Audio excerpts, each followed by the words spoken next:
ఓం శ్రీ గురువే నమ. ఓం శ్రీమాత్రే నమ. ఓం సర్వమంగళాయ నమ. ఈరోజు స్పోకెన్ ఇంగ్లీష్లో భాగంగా ప్రారంభం నుంచి చెప్పుకుంటూ వస్తున్నాను. మన నుంచి 2 వీడియోలు పెట్టున్నాను. గతంలో ఒక వీడియో పెట్టున్నా. రూల్ 1, రూల్ 2 పెట్టా. రూల్ 3లో సైలెంట్ వర్డ్స్ ఏ విధంగా పలకాలి, మన మామూలు ఉచ్చారణ ఎలా ఉండాలనేది. రూల్ 3లో ఏముందంటే, గతంలో రూల్ 1 ఏం చెప్పారు. రూల్ 1లో ఎమ్మ పక్కన ఎమ్మ బీతో కానీ కలుస్తుంది, బీ పలకదని. అదేవిధంగా ఎంఎన్ అక్షరంలో కానీ జీ వచ్చినా అది కూడా ఉచ్చరించబడదని. ఎంఎన్లో జీ వచ్చినా అది ఉచ్చరించబడదు. ఎం పక్కన బి వచ్చినా అది ఉచ్చరించబడదని చెప్పారు. ఇప్పుడు జిహెచ్ కానీ పక్క పక్కనే వస్తే, జిహెచ్ అనేది ఒక ఓడికి జిహెచ్ కానీ పక్క అది పలకదు. ఇప్పుడు ఉదాహరణకి ఎన్ఐజిహెచ్ అన్నాడు. ఎన్ఐజిహెచ్ అనేది ఏం పలకాలంటే నై అని పలకాలి. ఎన్ఐజిహెచ్ నై. ఇక్కడ జిహెచ్ పలకల, సైలెంట్ అయిపోయింది. కాబట్టి జిహెచ్ కానీ కలిసి కానీ వస్తే అది సైలెంట్ ఎక్కడున్నా. నై అంటే దగ్గర, తెలుగు అర్థము దగ్గర. ఇంకోటి చెప్తారు, ఇంకోటి కూడా నై చూడండి. ఎన్ఐజిహెచ్ నై ఉంది, ఎన్ఈఐజిహెచ్ కూడా ఉంది నై. దీన్ని కూడా నై అనే చెప్పాలి, కానీ మీనింగ్ మారిపోద్ది. ఎన్ఐజిహెచ్ నై అనేది కూడా దగ్గర, ఎన్ఈఐజిహెచ్ నై అనేది కూడా నై అనే పలకాలి. సకలించు ఈ నైకి తెలుగు ఎన్ఈఐజిహెచ్ నైకి సకలించని, ఎన్ఐజిహెచ్కి దగ్గరని.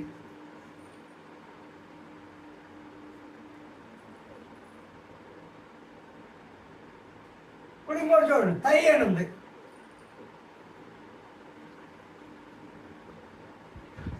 టిహెచ్ఐ జిహెచ్. ఈ జిహెచ్ రాదు కాబట్టి టిహెచ్ఐ అంటే తై. ఈ తైని అంటే తొడ. తై అంటే తొడ. కాబట్టి ఏదో కూడా జిహెచ్ వచ్చింది. కాబట్టి రూల్ 3లో జిహెచ్ కనుక అది జిహెచ్ పలకదు. 4 4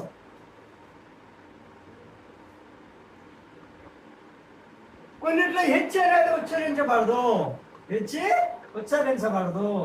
ఎలా అనేది చెప్పదు, ఉచ్చరించబడదు. రూల్ 4లో హెచ్ అనేది ఉచ్చరించబడదు. అదే అందు ఆనర్ అన్నాడు. Example HONOUR honour. ఆనర్ అని పలకాలి. హానర్ అని కదా, ఏమని పలకాలి? ఆనర్. ఇక్కడ హెచ్ ఉంది కానీ హెచ్ సైలెంట్.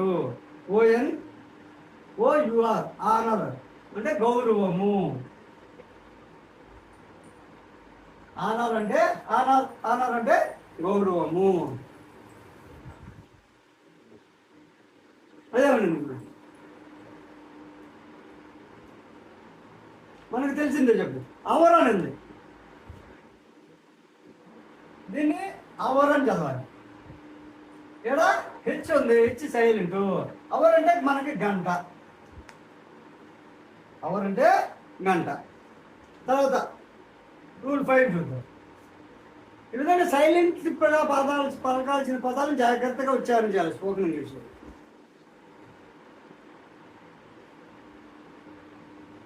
ఇప్పుడు జిహెచ్ తర్వాత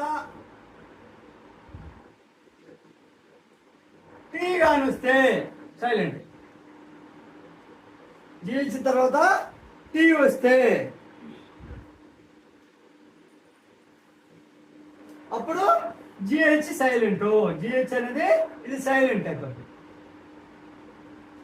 జిహెచ్ పక్కన టీ వచ్చినా జిహెచ్ వచ్చినా సైలెంట్. కాబట్టి టీ కానీ వచ్చేస్తే ఈ జిహెచ్ ఇది పలకద్ది, టీ పలకద్ది. ఉదాహరణ చూడండి. ఇప్పుడు మనం మామూలు నైట్ అన్నారు, NIGHT. నైట్ అంటే మనం ఏమన్నా నైట్ అని చదవాలి. రాత్రి ఇది మనకు తెలిసిన పదం, మామూలు వాడే పదం.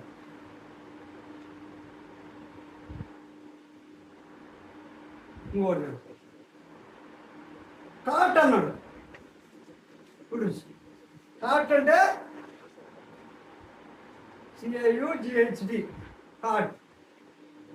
ఈ కాట్ అనేది కా టీటా మధ్యలో CAU కా అంటే CAU కా టీ కాట్. కాట్ అంటే GH అనేది సైలెంట్ అయిపోయింది. కాట్ అంటే పట్టుకోలేను. కాట్ అంటే పట్టుకోలేను. ఈ విధంగా సైలెంట్ పదాలు.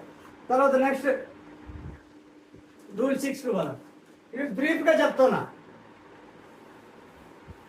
ఇప్పుడు స్పోకెన్ ఇంగ్లీష్ నేర్చుకోవాలని కూడా వరుసగా చెప్పుకుంటూ వస్తున్నాను కాబట్టి మీకు రోజు వీడియోలు పెట్టలేకపోయినా మామూలుగా అందరూ ఎంకరేజ్ చేస్తే రోజు వీడియోలు పెడతాం. మామూలు 10 మంది 5 మంది చూస్తా ఉన్నారు అనుకోండి, ఏమైనా మనం పెట్టలేము. కాబట్టి మనం ఇప్పుడు మామూలుగా నేనే చెప్పుకోవాలి, నేనే వీడియోలు పెట్టుకుంటున్నాను కాబట్టి ఇవి కంప్యూటర్ కాడికి కూడా పోవడం టైం లేక కంప్యూటర్ల ద్వారా అవన్నీ చేసేసి అవన్నీ చేయడం, నేనే చెల్లెలో చేసుకోవడం, నేనే చెప్పుకోవడం చేస్తున్నాను కాబట్టి టైం లేట్ అవుతుంది. రూల్ 6 అందువల్ల అన్ని సబ్జెక్టులు చెప్పాలని ఉన్నా కూడా కొంచెం లేట్గా అవుతున్నాయి. రూల్ 6 వచ్చేసి కేఎన్లో కేఎన్ వచ్చినా, ఒక వర్డ్లో కేఎన్ కానీ వచ్చినా K silent. K silent.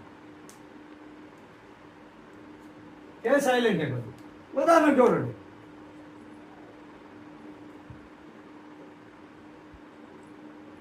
Neat అన్నాడు. ఎగ్జాంపుల్ నిట్ KNI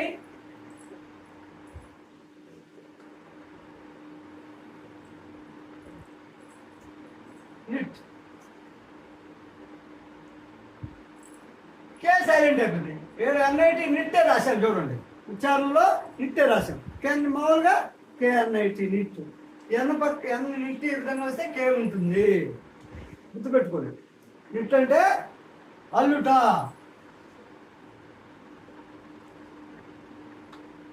నిట్ అంటే అల్లుట.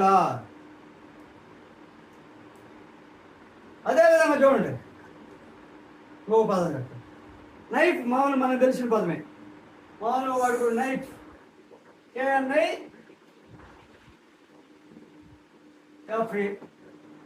నైఫ్ అంటే కత్తి. మామూలు మన వాడే ఇది. నైఫ్ నిరంతరం వచ్చే నైఫ్ కత్తి. ఇక్కడ కే సైలెంట్ అయిపోయింది. కాకపోతే రూల్ 6లో కూడా KN వస్తే కే సైలెంట్ అయిపోద్ది.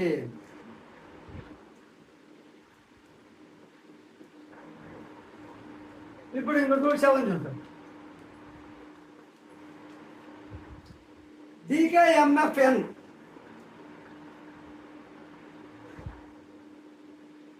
డి కానీ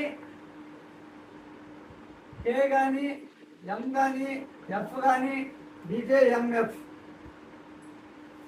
ఎన్ కానీ వీటిలో ఎల్లగాని వచ్చింది అనుకోండి. ఇలాలో ఎల్ వస్తే ఎల్లగాని వస్తే సైలెంట్. ఎల్ వస్తే ఎల్ వస్తే సైలెంట్ అయిపోతుంది. సైలెంట్ ఎల్ వచ్చేసి సైలెంట్. ఎల్ వచ్చింది అనుకోండి. ఈ పదాలకి DKMFNలో కానీ మధ్యలో ఎల్ వచ్చినా ఎల్ పలకదు, ఉచ్చరించబడదు. ఉదాహరణ చూడండి. ఫుడ్ అనండి, ఫుడ్ అన్నాడు. మనం వాడే పదాలు. ఫుడ్ అన్నాడు. మనం మామూలుగా ఎగ్జాంపుల్ వాక్ చూసుకుంటాం. WALK. ఇక్కడ WA వా పలకండి, ఇక్కడ కే పలకండి. వాక్ వాక్ అంటే ఎల్ సైలెంట్. ఇక్కడ వాక్ అన్నాడు కానీ WA వా కే చెక్ అదా అనుకోండి. కాబట్టి వాక్ అన్నాడు, అప్పుడు ఎల్ సైలెంట్. ఇక్కడ సైలెంట్ ఏంటంటే ఎల్. ఈ విధంగా రూల్ 7. ఇంకోటి చూడండి. షుడ్ కూడా చూద్దాం. SHOULD. యూ ఇద్దరు ఏముంది. యూ కానీ DKMFNలో ఎల్ వస్తే ఇప్పుడు డి ఉంది, డి పక్కన ఎల్ వచ్చింది, డి పక్కన ఎల్ వచ్చింది కాబట్టి ఎల్ పలకదు. కాబట్టి షుడ్ అని పలకాలి. SHOU should, should.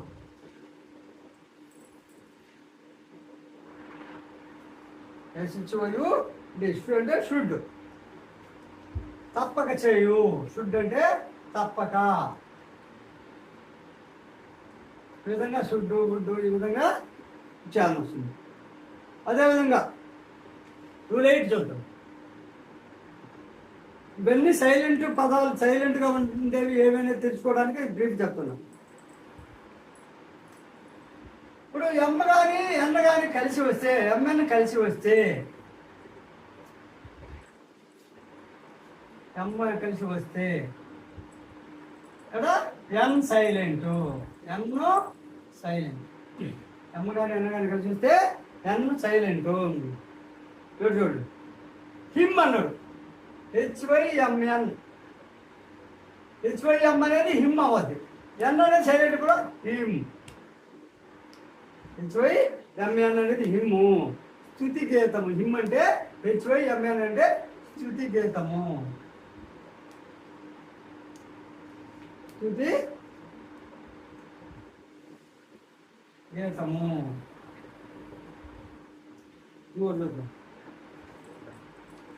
డేమ్ అన్నాడు, DAMN, డేమ్. డి అనేది డే అయింది, ఎమ్ అన్నాడు, ఎన్ వచ్చింది, ఎం పక్కన ఎన్ వచ్చింది కాబట్టి ఎన్న పలుకు, ఓన్లీ అమ్మాయి పలికింది. డేమ్ అంటే నిందించు, డేమ్ అంటే నిందించు. ఈ విధంగా సైలెంట్ వర్డ్స్ ఉంటాయి. తర్వాత రూల్ 9 చూద్దాం.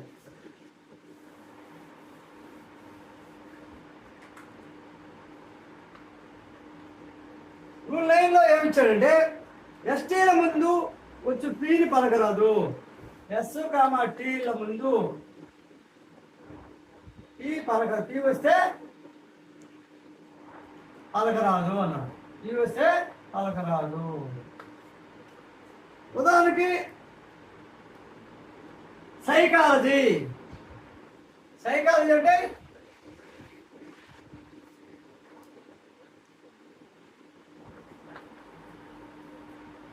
SY సై, CHO సైకాల్, LOG లాజీ, సైకాలజీ. మనకి తెలియదు. ఎస్ కానీ టీ కానీ ముందు పీ వస్తే చూడండి, మనకి సైకాలజీ అనే పక్కన పీ ఉంటుందని తెలుసు, కానీ పీని ఎందుకు పలకరని అంటే ST పక్కన కానీ పీ వస్తే పీ పలకరు, పీ సైలెంట్ అయిపోద్ది. ఇప్పుడు సైకాలజీ అంటే మనస్తత్వ శాస్త్రం, మనస్తత్వ శాస్త్రము, సైకాలజీ. గుడ్.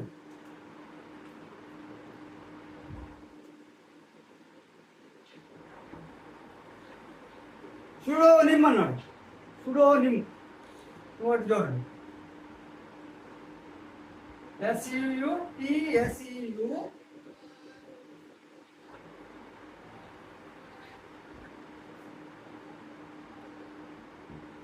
DONYM, సుడోనిమ్. ఇవన్నాడు సుడోనిమ్. సుడోనిమ్ అంటే ఇది SU సు డో నిమ్. నిమ్ అనేది డో అనేది ఈ విధంగా 3 భాగాలు అయిపోయింది. సుడో నిమ్. కానీ ఇది పి అనేది పక్కకి వెళ్ళిపోయింది, పి సైలెంట్ అయిపోయింది. ఈ విధంగా మనం డివైడ్ చేసుకుని సైలెంట్ వర్డ్స్ని జాగ్రత్తగా తీసుకోవాలి. మారు పేరు, సుడోనిమ్ అంటే మారు పేరు, నిక్ నేమ్ అంటుందా మారు పేరు. తర్వాత రూల్ 10.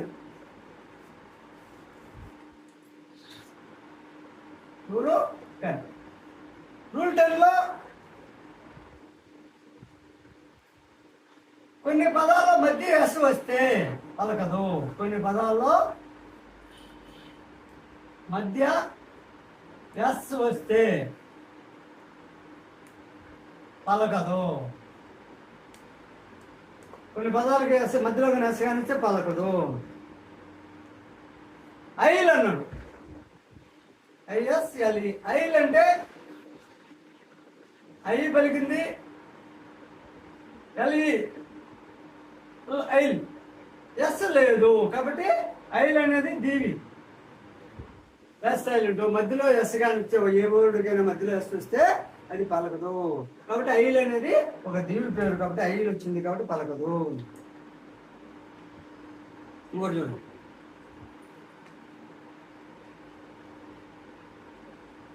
టీ మధ్య వస్తే రూల్ 10లో టీ కానీ మధ్య వస్తే మధ్యన వస్తే పలకదు.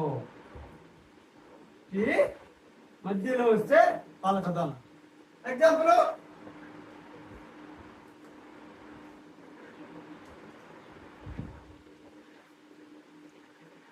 ఆఫన్ అన్నాడు, often, OFFTN, often, of, OFF of, often. Often అంటే మధ్యలో టీ వచ్చింది చూడండి. ఆఫెన్ అనే టీ అనేది OFFTN. ఈ టీ అనేది పక్క 4 భాగాలు, 1 2 3, మధ్యలో టీ వచ్చింది కాబట్టి టీ పలకదు. ఆఫన్, ఆఫ్టన్ అనకూడదు. ఆఫన్, ఆఫన్ అని చదవాలి. అంటే ఆఫన్ అంటే తరచుగా.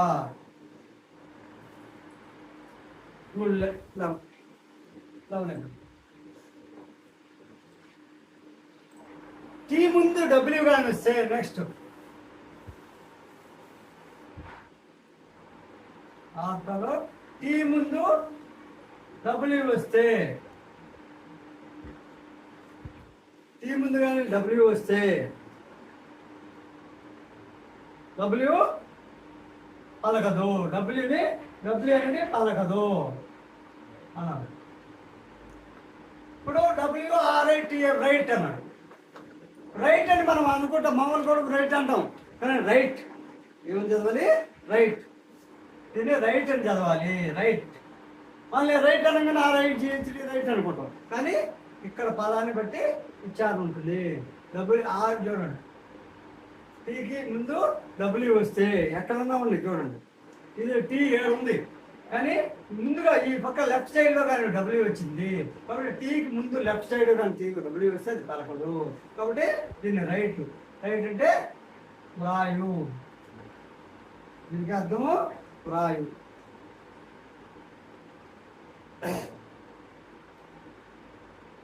రేప్ అన్నాడు.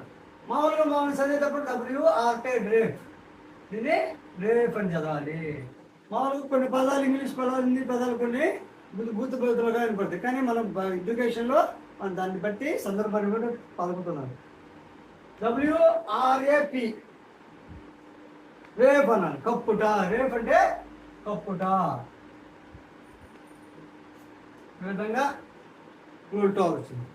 ఈ విధంగా ఇంగ్లీష్లో సైలెంట్ పదాల కోసం చెప్పాను.